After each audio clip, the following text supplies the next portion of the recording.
Hi, I'm Melissa. I'm an intuitive coach and mentor, And I'm Louisa. I'm an awakening coach and energy healer. and we're your spiritual besties. We're just everyday women having an extraordinary human experience. You see, we've both been led down the path of amazing discoveries through the power of spirituality. So, we're here to share our experiences as we dive deep into all things sacred. Our hope is that we can contribute to the collective conversation to help you feel less alone and more confident as you walk the path to becoming more connected with the universe. We'd love for you to join us each week as we share our discoveries and navigate this journey together. Did I tell you I was a siren in one of my past lives? I think you told me that. Yeah, I think you said, or some sort of like sea Yeah. creature. Yeah. And so when I go into like my sacred space, when I close my eyes and like my visions, and everything is underwater. I'm actually underwater. One of my spirit guides she's a partial stingray looking thing. Oh, Yeah. that's so crazy that you have that like vivid level of like clarity. That's so funny that you say that too, because I was talking to one of my friends. Funny enough, she's a doctor, and I was in this meeting and I was like, oh, my spiritual awakening, that's what I'm building my business based on. And she's building a spiritual business too. And she's like, let's connect because I had a spiritual awakening too. And she was saying the same thing. She's like, your visions are very vivid. And, Yeah, mine's never that clear. Like if I see something, it's almost like an outline, but in this backlit. Does that make sense? Like a yeah, backlit sort of outline of it. yeah, I can That's what I understand. usually see. It's almost like this sort of, and it'll just be like a blip where it just comes and it's like I catch it for a second. And I'm always like, what exactly was that? When I have to piece it together. Does that make Okay. sense? Yeah, I think it does. And what happens is you have to like hold on to it. Because I can't say that it started like that. I think it was like that because I would get scared and stop looking. I'd open my eyes, be like, oh, what was that? But for me, I'd be like, okay, so I'm just gonna like let the fear once I let go of the fear. I close Mhm. my eyes and I've had very vivid movie-like visions. When I was in Mexico, in Tulum, at the beginning of all this last June, it was insane how vivid they were. It was like I was at the movie theater. But since I left Tulum, that's never happened again. I always Hmm. yearn for that. But they are, I bet it was, were you at like a retreat or like a spiritual sort of? I was just at I was actually at a hostel. But what I've learned since then is that the reason I was led there is there's a lot of this going on there. I ended up meeting a lot of people all on their spiritual path. And that's what I realized when I was there is that it seems like that's who they attract very much. So maybe Huh. because I was around a lot of other people who were, And just the energy there, collective energy. yeah, That makes sense. Yeah, mine have never been that vivid. What is that? Isn't that called like clairvoyance? Is that what that clairvoyance. is? I don't know exactly I remember I looked it up the other day because I was recording a video, but maybe it Mhm. is clairvoyance. Yeah.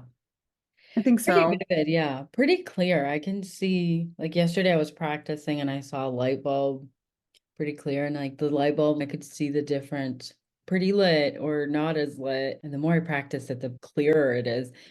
The only thing that I'm not really good at with the visions is that there's a lot of symbolism, right? There's Oh, every and you're like, what does that mean?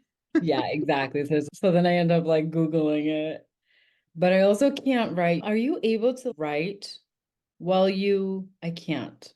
No, and that's what I think we talked about that before, where I'll be like in it and I'm getting, for me, it's more just things like pop up in my head. I just get like a word or a phrase, or sometimes it's like breakthroughs of, oh my gosh, that's it. That was the thing.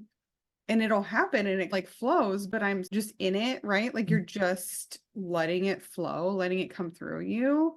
And so then I'll come out of it, I'll be done, and then I can't remember half of it to write it down afterwards. Yeah, It's same. so frustrating, but yeah, I can't, if I break the connection, then it stops. Yes. Although I have to say, something interesting happened early in the week, and it was almost like I felt energy super weird. I don't know how to explain it, but I felt something coming up through me, and it was coming up through my head, and it was almost like this expansion. I felt, oh my gosh, this is getting bigger.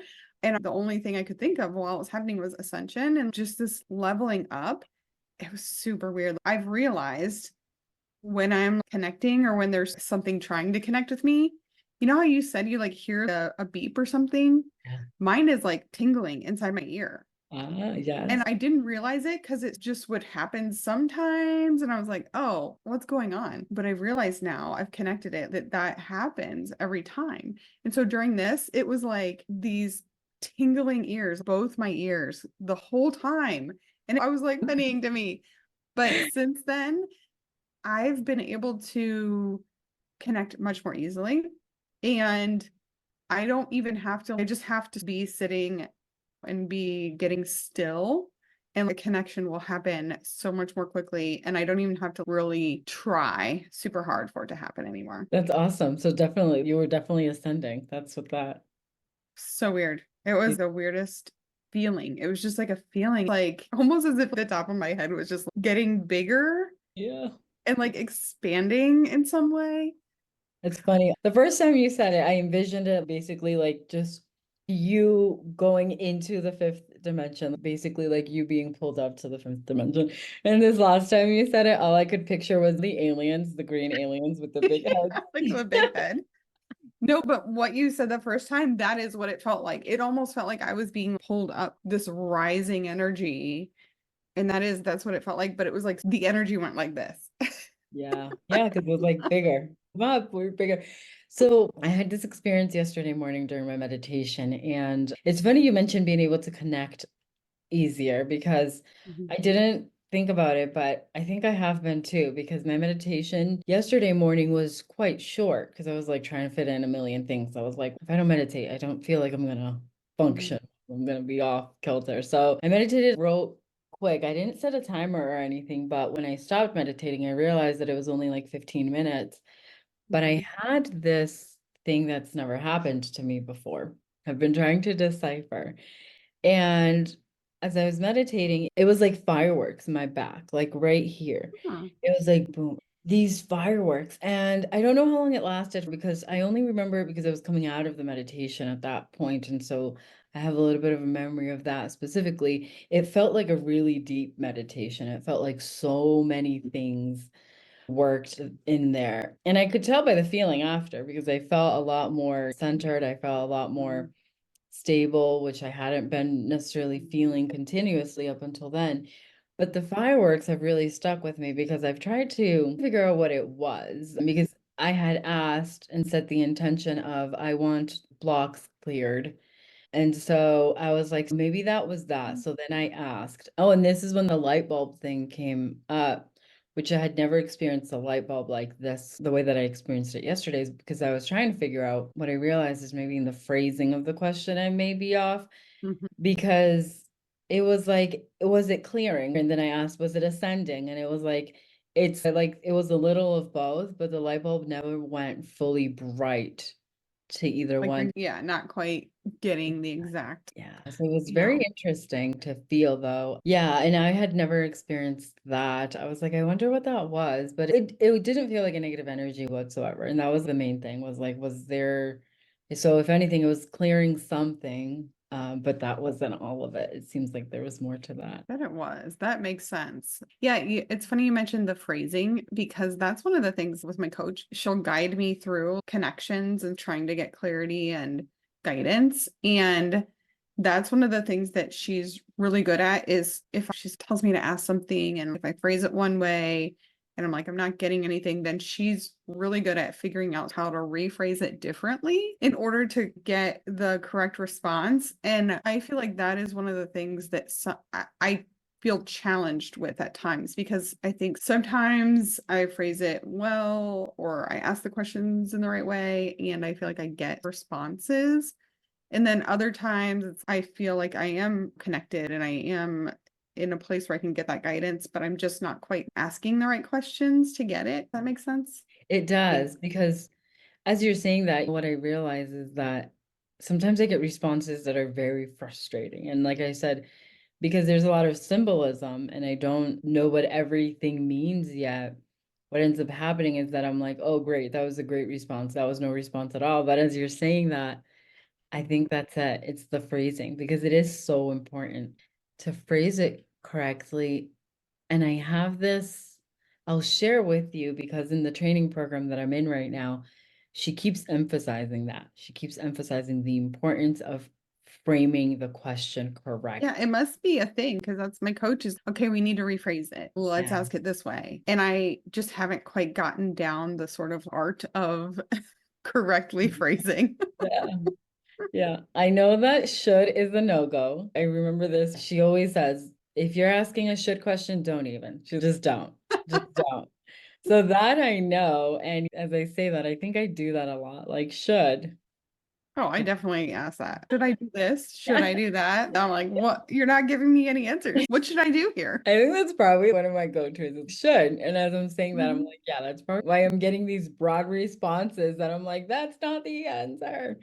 Yeah, I think there's a little bit more. She gives a little bit more that I'll share Mhm. because it was one of the first lessons, and I'm just thinking about the importance of it now as we're talking about this. Yeah, it is. It's really interesting. And it's so, I don't know, I feel like it's a skill that you need to hone. And I think part of it is what we just talked about, that ascension and being able to connect more easily. And then I think it's also figuring out ways to get the right responses. But yeah, I think that it's something that we will continue to progress in and continue to develop over time. And I think it's really cool. And I think it's one of those things where you can get guidance on it, but you need to be in it and doing it yourself too. I think that guidance is Mhm. helpful as you're walking through that.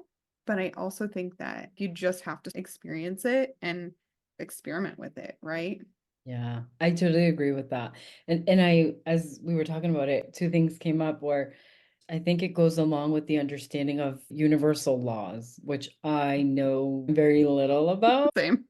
Yeah, so I think it comes along with that, understanding what can they do, what can they not do based on universal laws, what can they guide us on with such specificity based on the way Mhm. we ask. And another thing that came up is I feel like also getting to know our spirit guides, getting to know your Yeah. point of reference is like, Mhm. who are you asking, which guide are you asking for what? And is that something that they even have the knowledge or Mhm. awareness to be able, or willingness even to help you with? Because Mhm. if they're your spirit guide for like, your business things or, Mhm. for hearth and home or for, I don't know, for love or whatever, and we're asking them about something unrelated to maybe what they're supposed to be helping Mhm. us with, are they not? Maybe Right. that matters too, plays a role into one, how we ask and how they respond. That absolutely could be Yeah. part of Just, it too. yeah, Totally could be. yeah. Stabs in the dark here. That's a wrap for this episode. We hope you found some inspiration, a helpful tip, or maybe just a good laugh. Remember, amazing human, you are not alone on this path to connect with your inner wisdom and the universe. To stay connected and keep the conversation going, subscribe to our YouTube channel and our podcast so you never miss an episode. And if this episode resonated with you, share it with your friends, family, or anyone who might find value in it. Until next time.